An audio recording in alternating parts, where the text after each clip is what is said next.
Hello everyone, welcome back another video. तो इस video में हम डिस्कस करने वाले हैं कि इम्पोर्टेंट टॉपिक जो आपके एग्जाम के लिए बहुत इंपॉर्टेंट है, ठीक है। क्योंकि हर साल आपका देखो, लास्ट ईयर आपका जीरो लॉ पूछा गया था, उससे लास्ट ईयर आपका फर्स्ट लॉ ऑफ थर्मोडायनेमिक्स पूछा गया था। तो इसी तरीके से रोटेट होता रहता है आपका, यानी एक साल सेकंड लॉ पूछ लिया, एक साल फर्स्ट लॉ ऑफ थर्मोडायनेमिक्स पूछ लिया। तो ये टॉपिक बहुत इंपॉर्टेंट है आपके एग्ज़ाम के लिए। आई होप आपको ये एग्ज़ाम में मिल जाएगा, ठीक है। तो फर्स्ट लॉ थर्मोडायनेमिक्स समझते हैं। पहले इसको मैं समझा देता हूँ। वैसे इसका एप्लीकेशन ज़्यादातर पूछा जाता है कि C P minus C V equal to R, जो आपका मेयर्स फॉर्मूला है जो आपको ड्राइव करने के लिए वो पूछता है, ठीक है। और आपको फर्स्ट लॉ थर्मोडायनेमिक्स भी वो डिफाइन करने के लिए पूछ सकता है, तो आपको पता होना चाहिए इसकी डेफिनेशन क्या कहती है, क्या सारी चीज़ें हैं, ठीक है।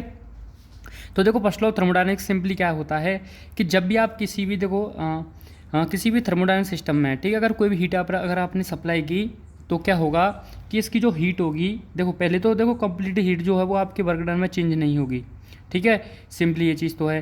पर हीट कहाँ कहाँ यूज होती है वो ये आपका फर्स्ट लॉ थर्मोडायनेमिक्स बताता है कि आपने अगर किसी थर्मोडायनेमिक सिस्टम को अगर हीट दी है तो वो हीट कहाँ कहाँ पर यूज हुई, ठीक है। तो देखो, जो हीट आप देते हो थर्मोडायनेमिक सिस्टम में सप्लाई करते हैं हम उसको, तो इसकी some part of heat energy used in increase internal energy of the system. मान लो जो आपका सिस्टम है उसकी इंटरनल एनर्जी पहले यू वन थी, ठीक है। और जब जैसे आपने इसमें जो हम हीट देते हैं तो उससे क्या हुई, इंटरनल एनर्जी उसकी इंक्रीज होगी। मान लो U1 से उसकी इंटरनल एनर्जी U2 तक इंक्रीज हो गई, ठीक है। तो अगर आपको चेंज निकालना हो कि कितना इंटरनल एनर्जी में चेंज हुआ या चेंजिंग कितना हुआ, तो इसका मतलब पहले U1 थी अब U2 हो गई, तो इन दोनों के बीच में जो चेंजिंग आएगा वही उसका इंटरनल एनर्जी का जितनी आपकी, अगर आपको वो निकालना है कि कितना इंटरनल एनर्जी आपकी इंक्रीज हुई, तो आपको क्या करना होगा, जो फाइनल आपकी इंटरनल एनर्जी है उसमें से इनिशियल इंटरनल एनर्जी अगर आप माइनस कर दोगे, तो इसमें से जब ये माइनस करोगे तो आपकी जो भी जितनी भी इंटरनल एनर्जी इंक्रीज हुई होगी वो आ जाएगी, ठीक है। तो जिसको हम डी से दिखाएंगे, डी का मतलब होता है वैसे आपका फाइनल में से आप इनिशियल इंटरनल एनर्जी, तो उसको हम मान के चलते, मान लो डी है आपका जितना इंटरनल एनर्जी आपकी इंक्रीज हुई, तो एक तो आपका इंटरनल एनर्जी को इंक्रीज करने में यूज होगी और एक आपका जो सिस्टम द्वारा वर्क डन किया जाएगा उसमें यूज होगी। इसका मतलब जो भी हीट हम उसको देंगे वो हमारी वर्क डन और इंटरनल एनर्जी के बराबर होगी। इसका मतलब इंटरनल एनर्जी भाई चेंज इंटरनल एनर्जी यही तो आएगा ना, U2 माइनस यू, फाइनल में से इनिशियल माइनस करोगे, इतना इंटरनल एनर्जी इंक्रीज हुई और इतना हमको वर्क डन सिस्टम ने किया, तो इन दोनों के बराबर हो जाएगी आपकी हीट, ठीक है। जहाँ Q आपका हीट एनर्जी है और ये आपका पता ही है चेंज इन इंटरनल एनर्जी, ये आपका work done by the system है, ठीक। तो सिंपली ये सारी चीज़ें यहाँ पर है। और देखो, अब एक इम्पोर्टेंट चीज़ देखो, अब देखो जो हम बात करेंगे, जो भी हम चीज़ें आपको यहाँ पर हम सॉल्व करेंगे वो हम स्मॉल चेंज के लिए बात करते हैं कि कितना स्मॉल चेंज, ठीक है। तो फॉर वेरी स्मॉल चेंज के लिए क्या होगा कि स्मॉल चेंज के लिए सिंपली ये होती है कि मान लो आपने स्मॉल अमाउंट में हीट सप्लाई की थर्मोडायनेमिक सिस्टम में DQ, तो आपको स्मॉल अमाउंट में जो भी इंटरनल एनर्जी इंक्रीज होगी और वर्क डन भी स्मॉल अमाउंट में किया जाएगा, तो सिंपली क्या हो जाएगा, ये DU हो जाएगा और ये DW हो जाएगा। यहाँ स्मॉल अमाउंट में हमको वर्क डन मिलेगा। तो बस कुछ नहीं है, फॉर एवरी स्मॉल चेंज। देखो, यहाँ से एक इंपॉर्टेंट चीज़ मैं आपको बताता हूँ, जो न्यूमेरिकल बन जाता है ना आपका, तो वो आपको ध्यान से देखना है कि work done by the system, work done on the system, दो चीज़ें होती हैं। क्योंकि मैं बता देता हूँ अगर आपने नहीं पढ़ा हो कि देखो, वर्क डन को पॉजिटिव कब लेते हैं, वर्क डन को नेगेटिव कब लेते हैं। जब आप न्यूमेरिकल करो वर्क डन पर, आपको दिख जाएगा, शायद 19 में आया था या 18 में आया था कि work done by the system और work done on the system. देखो, अगर सिस्टम के द्वारा वर्क डन किया जाए, क्योंकि दो केस में वर्क डन होगा, या तो सिस्टम वर्क डन करेगा या आप सिस्टम पर वर्क डन करोगे। जब भी system work done by the system हो तो आप क्या लोगे, पॉजिटिव लोगे, ठीक है। जब भी work done by the system हो तो आप वर्क डन को पॉजिटिव लोगे, और जब भी work done on the system हो, ऑन, बस ये वर्ड रखना, ऑन और बाई, तो आप नेगेटिव लोगे वर्क डन को। तो आपको साइन वहाँ पर ध्यान रखना है, ठीक है। Work done by the system positive, work done by the negative, अगर ऑन द सिस्टम तो नेगेटिव, ठीक है। ये चीज़ें हैं। तो अब इसका एप्लीकेशन समझते हैं कि इसका एप्लीकेशन क्या है। वो आपको मेरा एम है जो आपको अच्छे से समझाना है वो, ठीक है। तो ध्यान से देखो, समझते हैं आपका। तो मैं देखो आपको बता देता हूँ, अगर किसी ने फर्स्ट लॉ एप्लीकेशन अगर आपने 12th वाला मेथड से अप्लाई किया है तो आप वो मत करना, ठीक है। फर्स्ट लॉ का आपका जो है थर्मोडायनेमिक्स का, वो 12th वाला मेथड आपको नहीं करना है, ये वाला मेथड करना है यहाँ पर, क्योंकि BSc है तो वो, क्योंकि वो मेथड आई होप आपने अगर किसी ने किया हो तो नहीं, अगर ये वाला किया है तो अच्छा है, ठीक है। तो देखो, सिंपली मैं आपको समझाता हूँ कि देखो, internal energy of the system is single. देखो, आपका जो फर्स्ट लॉ थर्मोडायनेमिक्स हमको बताता है कि जो इंटरनल एनर्जी है ना, वो क्या होती है, हमारी सिंगल वैल्यूड फंक्शन होती है। क्या होती है, सिंगल वैल्यू फंक्शन होती है। इसका मतलब ये सिंगल जो आपके स्टेट होंगे ना वो भी रखेगी। इसका मतलब सिंपली उसका मतलब होता है कि जो भी आपके सिंगल वैल्यू स्टेट होते हैं वो कौन कौन कौन होते हैं, प्रेशर, वॉल्यूम और टेम्परेचर। ठीक है, तो जो आपकी जो इंटरनल एनर्जी होती है वो प्रेशर, वॉल्यूम और टेम्परेचर पर डिपेंड करती है, इसका मतलब ये है। तो जब भी आपको किसी भी स्टेट को रिप्रेजेंट करना है तो आप सिर्फ ओनली दो सिंगल वैल्यू जो स्टेट होते हैं वो ले सकते हो। जैसे मान लो आप पी वी ले लो या वी टी ले लो, ठीक है, या आप जैसे मान लो प्रेशर, वॉल्यूम, टेम्परेचर, तो आप किसी दो वेरिएबल को अगर लेते हो, अगर दो वेरिएबल को लोगे तो आप उससे इंटरनल एनर्जी को रिप्रेजेंट कर सकते हो। ठीक है, तो सिंपली अगर आप प्रेशर वॉल्यूम लोगे या वॉल्यूम टेम्परेचर ले लो या प्रेशर टेम्परेचर ले लो, ठीक, ये चीज़ें हैं। तो सिंपली बस देखो यही हो, यहाँ से यूज होता है फर्स्ट लॉ ऑफ थर्मोडायनेमिक्स से कि जो आपकी इंटरनल एनर्जी होती है वो सिस्टम की क्या होती है, सिंगल फंक्शन होती है गैस के केस में। तो any two of the variable P V T are sufficient to define completely its state. अगर मान लो किसी भी स्टेट को अगर हमको रिप्रेजेंट करना है, ठीक है, डिफाइन करना है, तो सिर्फ ओनली हम दो वेरिएबल की हेल्प से कर सकते हैं। दो वेरिएबल कौन से, प्रेशर वॉल्यूम ले लो, वॉल्यूम टेम्परेचर, वो एज ऑलवेज आपके, ठीक है। तो ये चीज़ें हैं। तो यहाँ से देखो मैंने ले लिया कि internal energy is a function of volume and temperature, that is अगर मैं इंटरनल एनर्जी को वॉल्यूम और टेम्परेचर का फंक्शन लेके चल रहा हूँ तो देखो जो u है वो आपका फंक्शन हो जाएगा वॉल्यूम एंड टेम्परेचर का। या आप इसको ऐसे भी लिख सकते हो कि u इजकल टू ऐसे u b कोमा t, ठीक है, जो भी आपको अच्छा लगे ये फर्स्ट। अब देखो अगर आपको पार्शियली भी लेना है, ये इंटरनल एनर्जी को क्या पार्शियली लेना है, ठीक है, तो पार्शियली लोगे तो आपका ये du हो जाएगा। अब आपको इसको देखो डिफरेंशिएट करना पड़ेगा। तो देखो डिफरेंशिएट करना सीख लो, जो अगर आपको डिफरेंशिएट करना है, ठीक है, जैसे आप इसको अगर u लेके चलोगे तो आपको और क्लियर हो जाएगा। तो ये हो जाएगा आपका du, ठीक है, पहले आप b के रेस्पेक्ट में करोगे फिर आप t के रेस्पेक्ट में करोगे, तो ठीक है। तो देखो ध्यान से, जब आप du अपॉन b के रेस्पेक्ट में कर रहे हो तो dv, देखो जिसके रेस्पेक्ट में करोगे उससे जो दूसरा वेरिएबल होगा वो उसके सफिक्स में आ जाएगा, ठीक है। तो du अपॉन dv सफिक्स में t, और जो नीचे होगा उसी का मल्टीप्लाई होगा यहाँ पर dv, ठीक है, प्लस du अपॉन, अब देखो v के रेस्पेक्ट में हो गया, t के रेस्पेक्ट में डिफरेंशिएट कर दो और यहाँ पर आपका ये आएगा। नेक्स्ट जो दूसरा वेरिएबल बच गया है वो, और यहाँ अगर ये डेल टी है तो यहाँ डी टी आएगा, अगर यहाँ डेल भी होता तो डेल भी ही आता, ठीक है। तो इस तरीके से इसका डिफरेंशिएट होता है आपका, ध्यान रखना। तो देखो अब आप सिंपली ये आपका आ गया डी इक्वल टू इतना इतना इतना आता, ये चीज़ें। अब देखो फर्स्ट लॉ ऑफ थर्मोडायनेमिक्स क्या होता है आपका, फर्स्ट लॉ ऑफ थर्मोडायनेमिक्स अभी आपको मैंने बताया था डेल क्यू बराबर D U plus D W, ये लिखा है यहाँ पर, ये आपको दिख रहा है नहीं, ठीक। तो ये क्या आपका del Q D U plus D W. तो देखो यहाँ से डी यू की डब्ल्यू वैल्यू निकालोगे तो क्या del Q minus del W हो जाएगा, ठीक है, del Q minus del W. अब देखो ये आपने रिलेशन पढ़ा होगा, डेल डब्ल्यू बराबर होता है पी डी वी, ठीक है। ये पी डी वी प्रेशर और वॉल्यूम के रेस्पेक्ट में आपका वर्क डन क्या आता है, डेल डब्ल्यू और पी डब्ल्यू, ये हम निकालते हैं वर्क डन। अगर इसमें निकाला हो तो मैं आपको अभी दिखा भी देता हूँ, अगर इस नोट्स में हो तो देखो work done by the thermodynamical system. तो यहाँ से देखो ये वर्क डन आया डी डब्ल्यू और पी डी वी, तो ये हम सॉल्व करते हैं जब आता है ये, ठीक है। ये तो D W are P D V है। तो यहाँ से अब हम क्या करने वाले हैं, सिंपली देखो ध्यान से, जो आपका ये ये डेल यू दिख रहा है ना, इसी की वैल्यू मैं निकालने के चक्कर में हूँ। देखो यहाँ से, अब देखो आप वैल्यू रख दो। तो यहाँ जब आप देखो इसमें इस वाले क्वेश्चन में देखो एक बार, तो ये डी यू की वैल्यू को ले जा करके इस क्वेश्चन में पुट कर दो, ठीक है। तो जब आप डी यू की जगह पुट करोगे del Q minus P D V, तो देखो क्या हो जाएगा आपका, ये हो जाएगा, ध्यान से देखना एक बार, तो del Q minus P D B हो जाएगा ये, ठीक। तो del Q minus P D B equal to del U upon, ये तो जो थाई साइड में वो है, ठीक है। तो अब देखो पी डी बी को इधर ले जाओ, तो ये आपका पी डी बी इधर चला गया, ठीक है। तो डेल क्यू बराबर क्या आ जाएगा, ये दोनों आ गया, और पी डी बी को मैं इधर लेके चला गया। अब देखो मुझको क्या बनाना है, अगर आपने पढ़ा हो, क्योंकि देखो आपको थोड़ा सोचना पड़ेगा ना कि क्या क्या आपको ले जाना है। तो अगर आपने देखो पढ़ा हो स्पेसिफिक हीट, ठीक है, ये यहाँ पर यूज होगा specific heat at constant volume, ठीक है। तो दो रिलेशन होते हैं आपके, specific heat at constant volume and specific heat at constant pressure. तो कॉन्स्टेंट वॉल्यूम जो सी वी होता है वो क्या होता है आपका, हाँ, del Q upon del T at constant V, ठीक है। और आपका प्रेशर पर क्या होता है, specific heat at constant pressure पर, तो एट कॉन्स्टेंट प्रेशर पर होता है आपका, ये होता है del Q upon del T at constant P, ठीक है। तो ये आपका ये क्या है, कॉन्स्टेंट दिखाता है ये चीज़, ठीक है। तो जब हम डिफरेंशिएट करते हैं टी क्या आता है, हम इसको कॉन्स्टेंट लेके चल रहे हैं मान लो, इसलिए, ठीक। अब देखो ध्यान से, हम यहाँ तक अब देखो इसलिए मैं डेल क्यू में डेल टी का डिवाइड करना चाह रहा हूँ, क्योंकि del Q upon del T इस टाइप का बन जाए। तो हम जब कॉन्स्टेंट प्रेस वॉल्यूम पर ले लेंगे तो सी भी आ जाएगा, प्रेशर पर लेंगे तो ये आ जाएगा। वो आगे देखेंगे, पहले डेल डी टी ले आते हैं इसके नीचे। तो डी टी का डिवाइड कर देंगे दोनों तरफ, ये डी टी आ जाएगा डेल टी। ठीक है, तो del U upon del V T D V upon D T. यहाँ देखो इसके डिवाइड में डी टी आ जाएगा, यहाँ डी टी डिवाइड करोगे 1 हो जाएगा, तो P D V upon D T आ जाएगा यहाँ पर।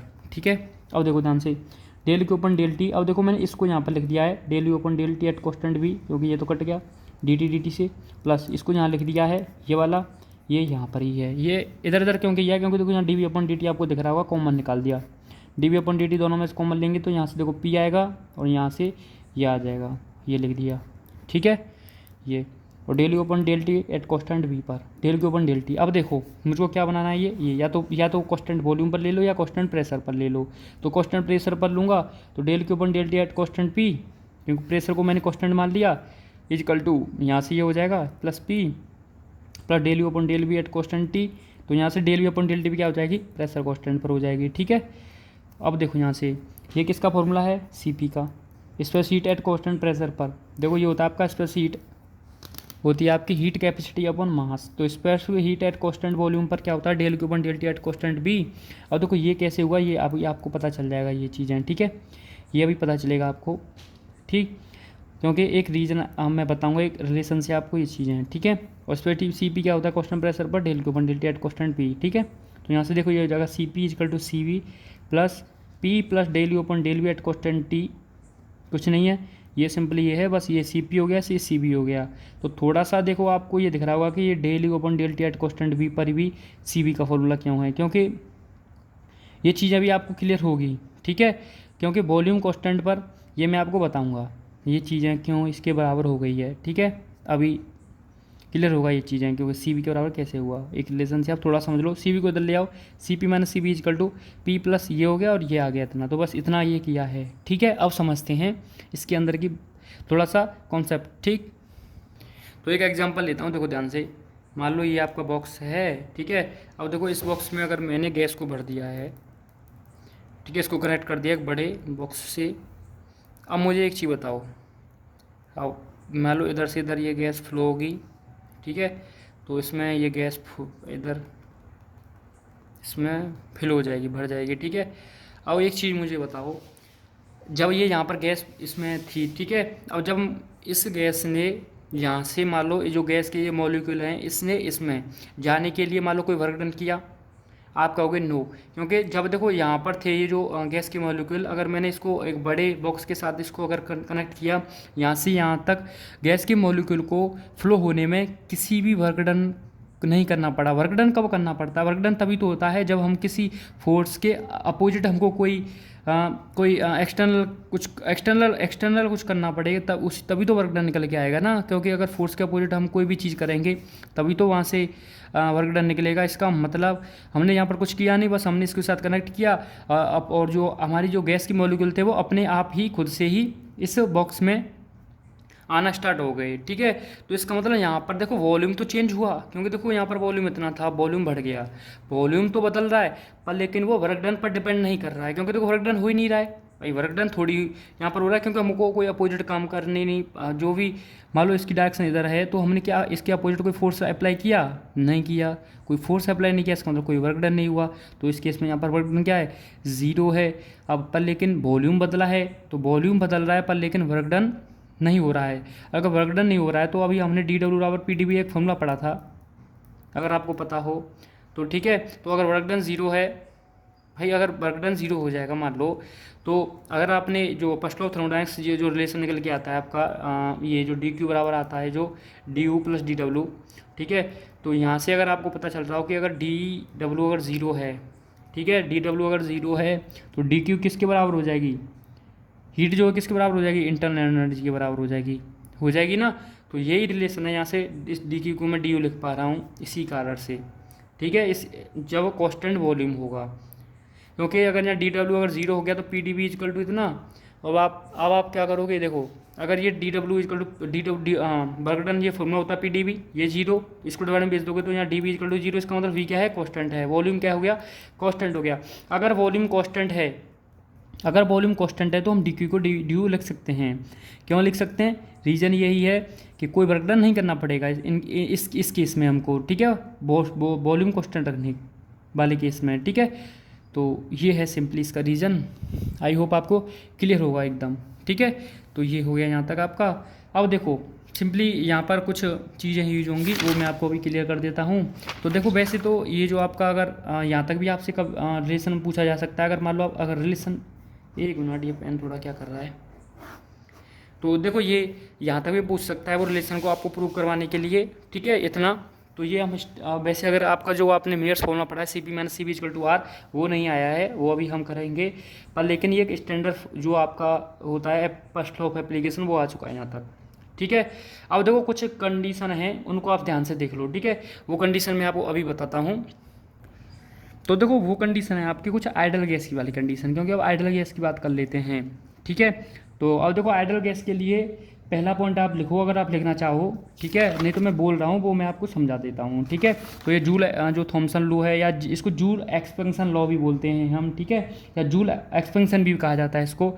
ये जीरो क्यों हुआ, del U upon del V at constant T पर जीरो क्यों हुआ, ये मैं आपको समझाता हूँ। पहले एक पॉइंट लिख लो अगर आप लिखना चाहो, या मेंशन भी कर सकते हो इसमें पॉइंट बना के। एक आइडल गैस के लिए देखो there is no intermolecule force in ideal gas, यानी ये सेम बात कही मैंने, क्योंकि इसके बीच में कोई इंटरमोलिक्यूल फोर्स नहीं है, यानी पार्टिकल के बीच में कोई भी अगर फोर्स होता तो हमको वर्क डन करना पड़ता, पर लेकिन उनके बीच में कोई इंटरमोलिक्यूल फोर्स नहीं है, तभी तो वो यहाँ से यहाँ तक फ्लो कर पा रहे हैं। इसका मतलब there is no intermolecule force in ideal gas, ठीक है।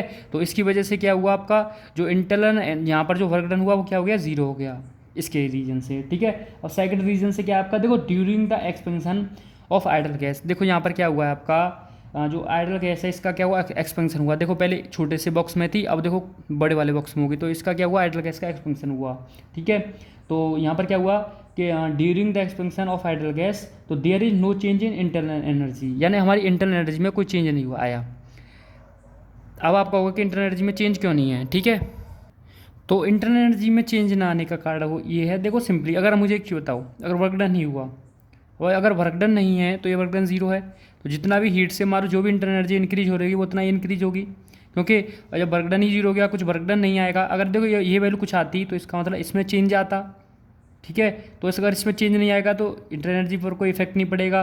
तो यहाँ से या फिर एक आपको ये दिख रहा होगा del U upon del V at constant T, ये जो रिलेशन है ना, ये जो आपका ये रिलेशन है, ये रिलेशन ये बताना चाह रहा है कि जो आपकी इंटरनल एनर्जी यू है ना, ये वॉल्यूम पर डिपेंड नहीं कर रही है, क्योंकि देखो टेम्परेचर क्या है आपका, ये तो कांस्टेंट है ही ना, तो देखो ये टेम्परेचर पर ये डिपेंड कर रही है भाई, ये कांस्टेंट है ना, ठीक है, और ना ही ये वॉल्यूम पर डिपेंड कर रही है आपकी, ठीक, क्योंकि वर्क डन जीरो है तो वो सारा रिलेशन रहेगा। तो यही आपका जूल एक्सपेंशन लॉ बताता है कि del U upon del V at constant T, ये क्या हो जाएगा, जीरो हो जाएगा ये, ठीक है। जब आप इस वैल्यू को यहाँ रखोगे तो ये जीरो हो जाएगा पार्ट, इसका मल्टीप्लेक्स के साथ हो जाएगा और ये आपका इक्वेशन यहाँ से निकल के आ जाएगा, ठीक। देखो C P minus C V equal to P plus zero del V upon del T at constant P, ये आ गया, ठीक है, ये इक्वेशन आ गया। अब आप कह रहे हो कि C P minus C V equal to R नहीं आया है। अब देखो equation of perfect gas discuss करते हैं। तो इक्वेशन ऑफ परफेक्ट गैस क्या है आपका, देखो P B equal to R T होता है, वैसे तो P B equal to N R T होता है, तो हम एक मोल के लिए बात कर रहे हैं, एक मोल के लिए, तो एन की वैल्यू यहाँ 1 हो जाएगी, तो P B equal to R T आ जाएगा, ठीक है। अब देखो P B equal to R T को डिफ्रेंशिएट कर दो, किसके रेस्पेक्ट में, टी के रेस्पेक्ट में, और प्रेशर को कांस्टेंट मानते हुए। तो पी प्रेशर तो कांस्टेंट है ही, तो del V upon del T at constant P, R हो जाएगा, आर कांस्टेंट होता ही है गैस कांस्टेंट, तो del T upon del T at constant P, ये हो जाएगा 1, ये वैल्यू 1 आ जाएगी, ये आ जाएगा आपका, इसको डिवाइड में भेजोगे तो del V upon del T at constant P पर वैल्यू आ जाएगी आर अपॉन पी, ये इस वैल्यू को ले जाके यहाँ रख दो, यहाँ से देख जब रखोगे तो आर से P cancel, C P minus C equal to R, ये रिलेशन आ जाएगा। तो it is this formula is known as Mayer's formula relation भी कहते हैं, जिसको आपको पूछा जाता है एग्जाम में, ठीक। तो ये इंपॉर्टेंट है, आप इसको अच्छे से तैयार कर लेना, ये पूछे आने के चांसेस हैं इसके, क्योंकि जीरो तो पूछा गया था लास्ट ईयर, ठीक। तो मिलते हैं आपसे नेक्स्ट वीडियो में।